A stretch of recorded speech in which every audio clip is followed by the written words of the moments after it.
Welcome back. We're gaining momentum, so let's keep right on going with the next truth. Truth number 5, the value truth. Here's the lie. Value is delivering more of what people want. Here's the truth. Value was created by delivering the unexpected. Now, this is the 5th truth of 7. So, I think this is a good time to recap what we've learned so far. Number 1, the first truth was the future truth. This tells us that the purpose of goals isn't just to tell you where you're headed in the future, but what action you should take now. In other words, don't just set goals and expect things to happen. Set your goals and then ask yourself, what action should I take now in order to move myself toward these goals? Truth number 2 is the knowledge truth.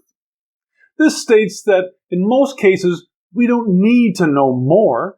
We need to do more of what we already know.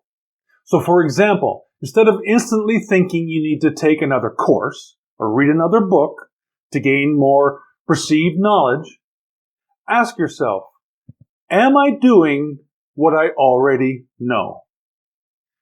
Number 3, the failure truth. The reason you're not taking action is because you're seeing failure as a mistake or an end point. Instead, you should see failure for what it really is. An event that took place because you were not totally prepared and didn't possess enough information to make a solid decision. That's all. Failure is not the end of anything. It's the beginning of a new learning curve. Failure is the path forward. Embrace it. Failure is absolutely necessary if you wish to become successful. And number 4 is the abundance truth.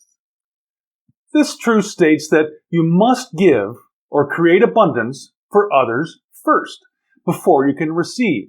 It's called giving starts the receiving process. And when we are involved in relationships, which all of us are, we should always ask ourselves, what can I give? Not what can I get? And this leads us right into truth number 5, the value truth. What we need to give others is value. It's what everyone is looking for. The things that make us feel abundant always carry some form of value, right? I mean, your home, for example, or your car. They have value to you. You see, abundance is a form of value. Your new car has value to you, so therefore represents a form of abundance, especially if it has the right badge on the hood. Anyway, but this is just scratching the surface, and unfortunately is the idea of what most people think when they think of value. However, this, along with the baker's dozen or extra apple in that bushel, are the lowest forms of value. And many of you may be surprised to learn that there's actually a value equation. It's what each of us do while we're shopping, dating, or just interacting with others. We are constantly assessing what something is worth to us. And most of the time, this happens unconsciously, and you never notice it, but the equation remains the same. The value equation is this: the perceived benefit divided by the actual cost. In other words, the amount of benefit you receive for the amount you pay. So when you get 50% off during a sale, you have doubled your value. However, the value lie tells us that most people think that value is all about getting things cheaper. But instead of just looking for things that are cheaper, there are actually 3 ways that we can change the value. The first way is to change the price, which we just talked about. Similar to what we just talked about there, and this is the simplest form of changing the value. It's what realtors do when they drop the price of your home in order to attract more buyers. It's what car sales lots do during the end-of-the-year blowout events. The price drop creates more house or more car per dollar, and therefore more value. Now, the second way is to change the perceived benefit. Now, this is when someone, let's say, renovates their home or fixes their car before selling it in order to increase the benefit to the buyer. But there remains a third way to change the value, and one that is much more powerful than the other two. The third way to change the value of something is to provide unexpected value. For example, Valentine's Day. If you consistently send flowers to your special someone on this day, good for you. But that's expected value. It's what they expect.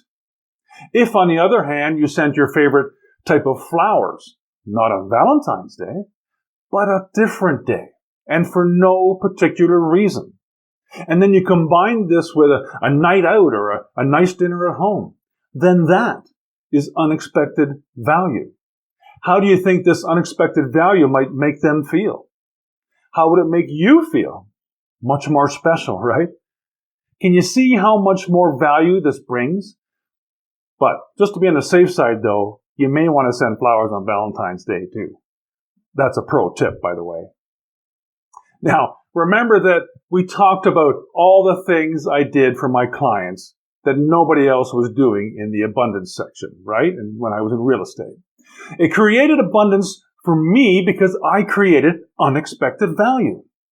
And I tell you guys, this stuff works. So there are three main ways to increase value then. Lower the price, increase the expected benefit, or the one that is most memorable, creates the most loyalty, and generates the most business, and my personal favorite is unexpected value. So to recap then, the value truth tells us, first the lie, value is delivering more of what people want. Here's the truth, value is created by delivering the unexpected. Thanks for listening, and I hope you found some value in the value truth. See you in the next video.